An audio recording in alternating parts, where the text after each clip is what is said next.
Katulong nga ba? So again, ino-open ko for public kung sino mang gusto magtanong. Sino? So lahat nga ng candidates pwedeng tanongin, hindi lang yung presidential balls.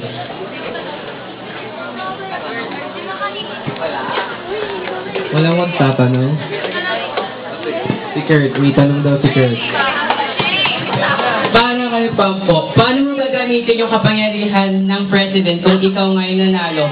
Kung ikaw mismo ang gumagawa ng gulo at di pagkakaintindihan, lalo na sa batch natin. Tsaka paki-explain kung ano ibig sabihin ng sinabi mo kay Mitch habang wala siya na bakla talaga. Dahil ba iniwan ka niya sa ere? Saka meron pa, sinabi mo na pili yung mga tao sa party mo. Eh di ba namomroblema ka pa kung sino sasama mo sa party mo dahil walang gustong sumama sa'yo? Oh my gosh! Okay, yung unang question mo about the problems na ginagawa ko, siguro nga nagkaroon tayo mga gusto dati di ba, Kurt? Pero di ba naaayos naman natin lahat yun?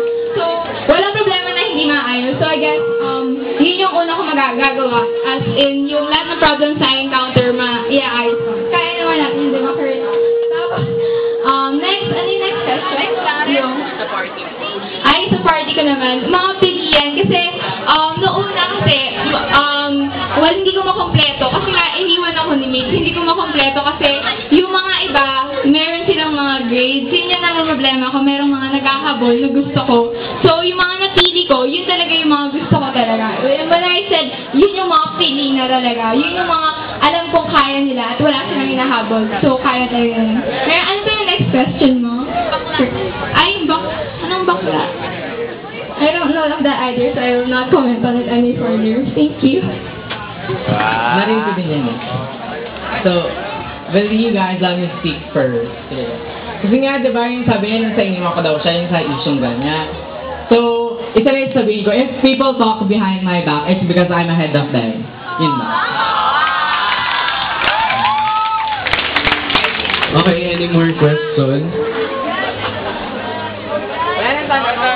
Okay, Miss, what's your name? Eunice from One Sapphire. Pala si Eunice Cruz.